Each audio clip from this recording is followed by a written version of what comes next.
Morning mga commander. Oh, babalagbag na tayo, no? Sa Sabado, no? Dito may kalaban tayong top global.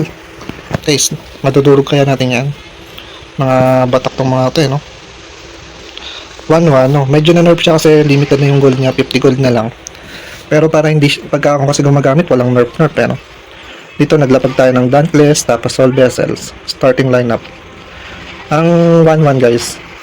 Pagkagamit kayo nito, una sa leveling, tapos una sa 2 gold cost 0, mga pa 2 star, no? Then no, magkakatabi sila para pag na-less na yung late ng kalaban, magpo-proc kagad yung skill ni 1-1. Dito, kahit 10 gold pa lang, level 5 na tayo. Kasi nga, may passive naman tayo ng 1-1, oh, guys. Ito nga, para kung may bangko dyan. Oh. Dito, capacity 5 na tayo. Guys, grabe yung ano dito. Grabe yung top 1 na Kagura, no? Lakas. Ang idea nan, ilang beses ko na rin naman nakakalaban yan, no? Pagkakagura siya. Neo Beast, Weapon Master.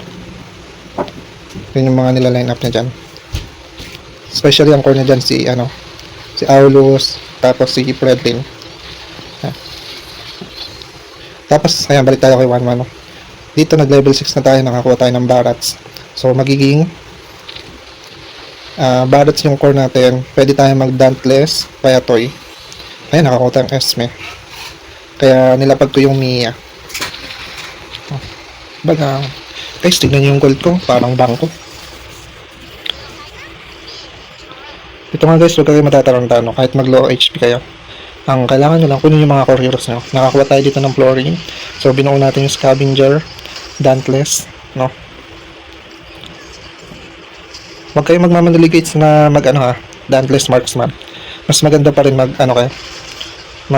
Scavenger hanggang mag level 9 kayo or level 10. O kaya naman, dapat meron na kayong 4 gold cost 0 na 2 star.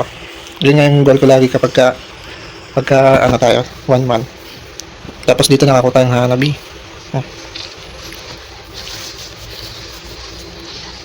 Takak.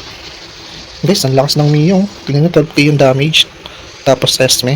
Pag namatay yung Esme, bubuhayin lang ni Mia. Pag namatay yung Mia, bubuhayin na Esme.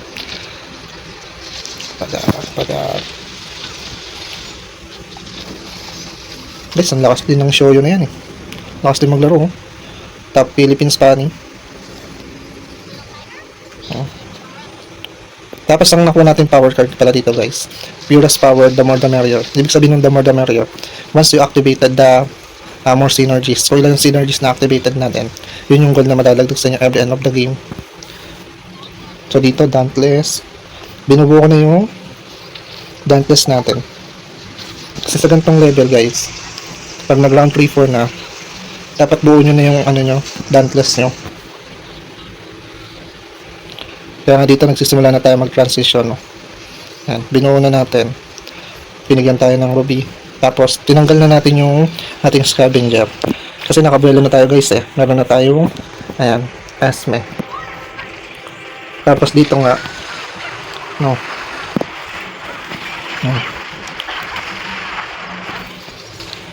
Mga commander, balagbag.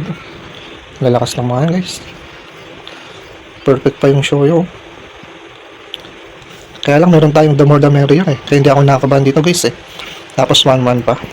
So ang goal lang natin mapalo HP natin yung kalaban, eh, para ma-proc yung skill ng 1-1.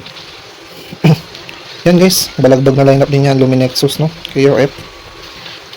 Tagan. Yan. Since dito ang damager na natin ay si Hanabi, si Leslie, lipat natin yung gamit doon.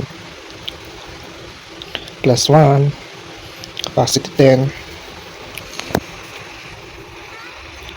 Dito, inaano ko na lang yung ma-proc ko yung the more the merrier. No. Tapos, check nyo yung lineup ng kalaban kung anong binibili nila. Wala naman tayo ditong Dauntless Marksman na kalaban. So, mapapatlistar natin si Hanabi. So, yun yung una yung goal. Makapagpatlistar ng Marksman. Kaya lang ngayon, guys, ang kasi yung Luminexus KOF, marami siyang kasabay. Kaya kapag may kasabay kayo na Luminous KOF, huwag nyo na siyang buuin.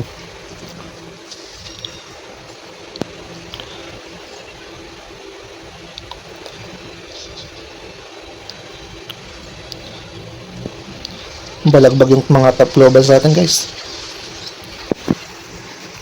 Aray ko. Ang sakit mo na. Nalulusaw tayo ng tsawa. No? Lakas kasi ng umbrella na niyan eh. Kagura.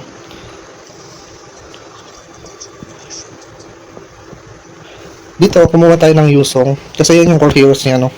Hinaharang ko lang yung Gridley. Legal gaming lang tayo, guys. Kasi pag napatwister niya yan, malala eh. Sakit nan. Sakit sa bangs nan.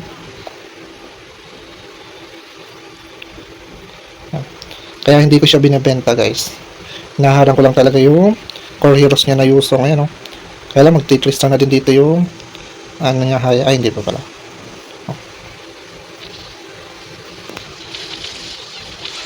Dito, meron tayong Hanabi katapat, oh. Akin pala yan. Pag, napatwister na natin yung Hanabi, susunod yung Chow. Kunin nyo rin yung Chow. Pinuha ko lang talaga yung Chow dito, guys, eh, pang dagdag ng gold. Gawa ng Damo Dameria. Tapos, syempre, pang counter na rin doon sa top 1. Top 1 Kagura, ano. Saka yung, sana mapatwister natin yung lobby. Dito nga, pinoprotect natin yung ating core heroes. Na hindi siya mahit. Pag, ito na lang kami, guys. Mga top na lang. Pero wala eh. Tayo na to, guys. Binenta ko na yung YZ because of napatwister niya na rin, guys, eh. Gawa yung kaalaban namin na nadurog na. Yan, kami na ng dalaw na iwan eh. Baga, guys, tatalo pa ba tayo nun? Tatlo na yung twister natin. No? Kahit top 1 ka, balagbag. Aray ko. Ang lakas talaga ng YZ. Realistic ng YZ yan. Mali pala dito, guys, na pagtabi-tabihin, no? Hindi naman mahina yung lineup natin, guys. Mali lang talaga yung pwestuhan natin dito, kaya hindi natin siya matalo, no? Kaya dito, guys, naisip ko pag-hiwalay-hiwalay yan. Tapos yung Chow, sana masipa na yung YZ. Kaya lang, naitapat niya, guys, eh. Badam. Balagbag. Top global pa.